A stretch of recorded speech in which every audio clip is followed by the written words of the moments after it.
Hello again, everyone. Hope you are well on this Wednesday afternoon. Is a financial crash imminent? We don't know for sure, but we do know that there is a panic that is happening in the housing market, that's for sure. Sometimes that can be, well, a lot of times that can be an indicator of things, bigger things to come. I'll go into that. Stay tuned for that.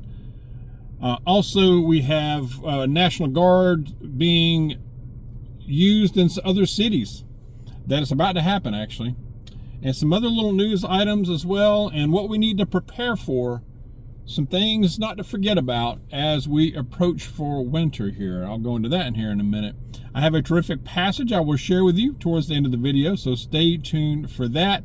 Yesterday's video,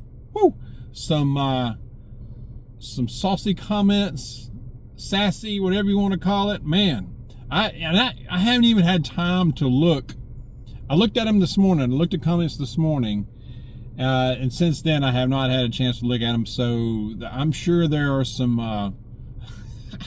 I'm sure there are some interesting ones on there from yesterday's video that I haven't even looked at yet, y'all. But you know, whatever you say, whatever, no matter what you talk about or what opinion you have, it's going to be, it's always going to be interesting. So that's the way it is, though. That's okay. That's all right. That's part of the deal. That's part of this, I appreciate you being here. I appreciate you watching. Looks like National Guard troops will be deployed in Chicago and Baltimore. This will happen probably within the next few days to a week or so. Law enforcement, both of these cities, as we know, really are crime-ridden, especially in certain areas, and it's just awful. But they are there to help combat the violent crime. Trump said that both of them are hellholes. Right? He said both of them are hellholes right now, and I have an obligation to do something about it. Hey, I mean, we'll see what happens. What do you guys think about this? He's going to be battling some judges, I know, on this, I'm sure, as far as the legal aspect of this. He did it in D.C., but in D.C. is a different thing. Now you're going into Chicago, Baltimore. But then again, if you live there, if you're being honest with yourself, you're going to be welcoming this. Come in here and do something. Give us a break. Give us a break. The feds intercept 1,300 barrels of meth precursor chemicals. Now, this just happened. I read the story today. I think I read this on Daily Mail.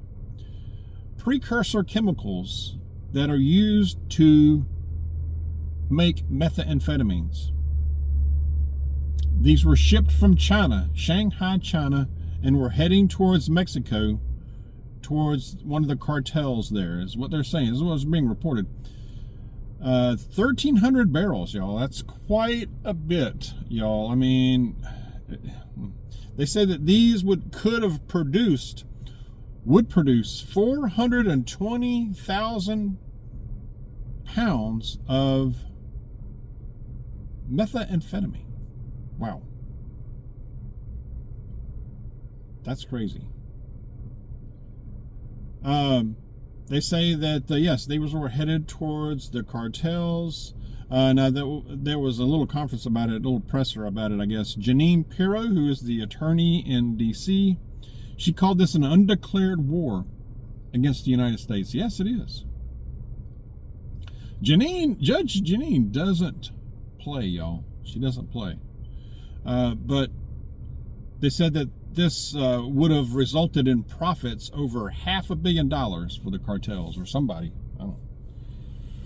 But this is just, a little drop in the bucket, so to speak. And it just really goes to show you the scale of what is coming into this country. And we've heard before that China is a big supplier, funnels them through Mexico up into the United States. They said these would be headed towards Houston and then all over the country, I'm sure, to unalive more Americans. Unfortunately, addiction is just terrible. It's an issue. It's a terrible issue. So I'm glad these were stopped. but it's like, it makes you wonder how many are really getting through, you know? And it's been like this for a while, and it will continue. It's a shame. It's a dang shame how addictive that stuff is. We see it in our work, y'all. We see it every day. It's absolutely horrifying. It really is. That meth, man. It just tears you apart. To watch a person do that, it's awful. Anyway, also in the home buying market, y'all, panic is setting in. Home buyers are pulling out at the last second. They're canceling these deals in record numbers, a higher percentage than ever before, y'all. Home buyers ditch more home purchases at the last minute in record numbers. This is stoking fears of a 2008 style crash. They're backing out of these property purchases at the last minute, higher rate than ever recorded due to fears of a financial crash that is imminent. Buyers are slowly moving. As far as buyers, they're slowly moving through the process now. Whereas a few years ago it was crazy. You know, you had houses selling one day, hours. You know, bidding wars, foregoing the inspections. It's crazy. Now it's total opposite. They're moving very slowly through the process. They're negotiating for lower prices, obsessing over property details. So definitely a buyer's market in most places right now. Maybe not everywhere, but it looks like that's the case in most areas of the country. As far as where it's the most, where they're backing out at the highest percentage, looks like Florida and Texas Florida and Texas are having the worst time of this right now. San Antonio, almost 23% of home deals are being canceled. They're citing high prices. Well, yeah, prices are still too high. Mortgage rates, economic uncertainty. They probably don't want to get stuck like Chuck. You know, I mean, really, if you think about it, you buy, you pour in, you got to put all this big down payment on it, closing costs, attorney, all this stuff.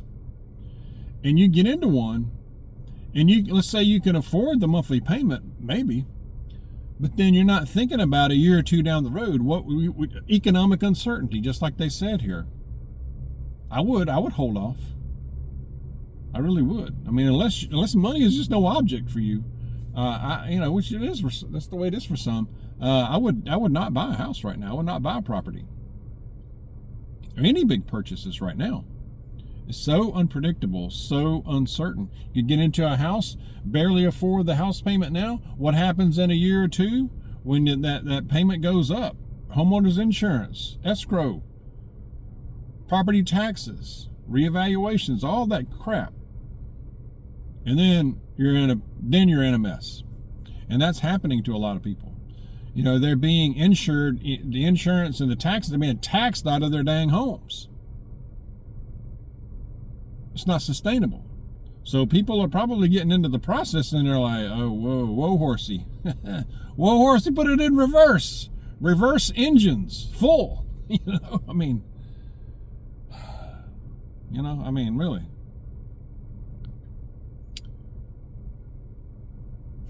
Warp power to the reverse. I mean, big time. But yeah, it's just hard to know what's going to happen. I mean, I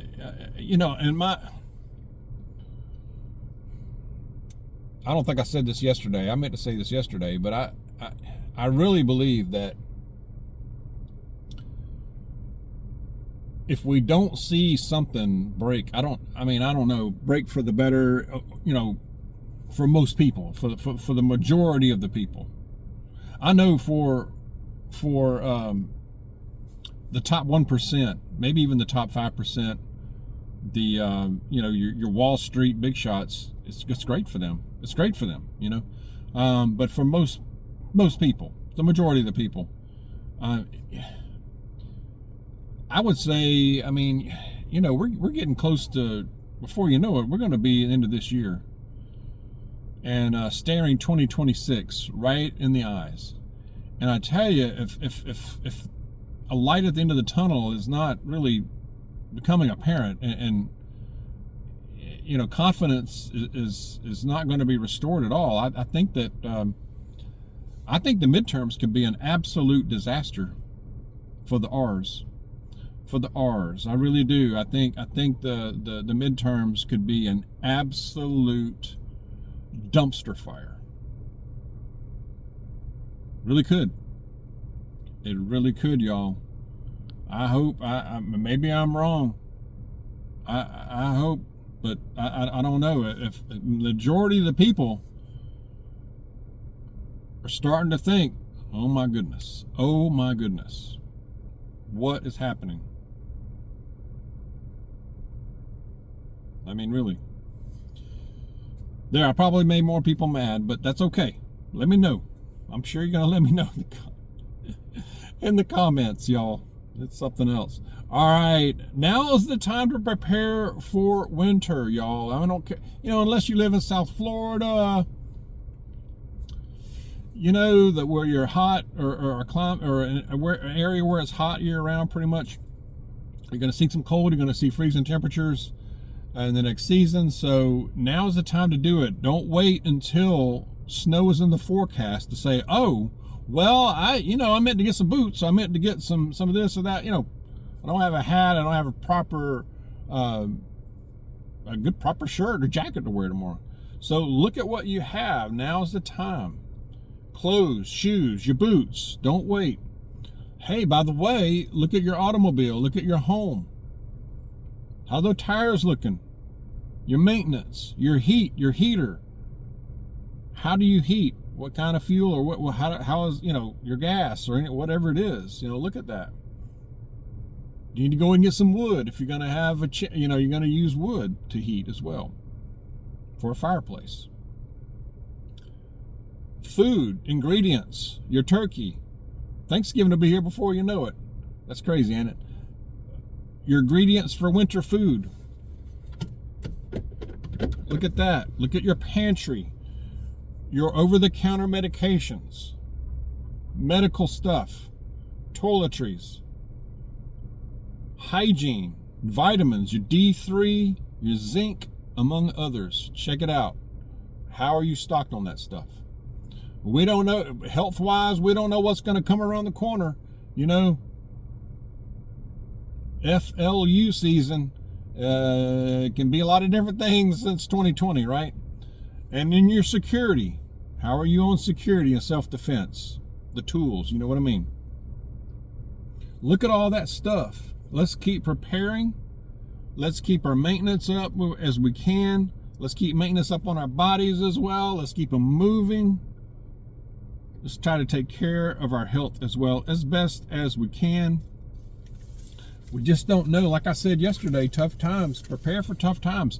It may not be as tough as we think. Maybe it won't, but it could be bad. It could be really tough for the average American, y'all. It already is. It's already challenging right now. It's very tough on a lot of people. A lot of people living out of cars. I see it a lot. If they're lucky to have that. If they're lucky to have that, an automobile as shelter, or a van, or worse. We just don't know for sure, do we? All right, I'm going to a passage. I'm going to Mark. I've never read this one, I don't believe. Mark, chapter 6, verse 34. When Jesus went ashore, he saw a large crowd, and he felt compassion for them, because they were like sheep without a shepherd. And he began to teach them many things. This is just an illustration. This verse, escapes.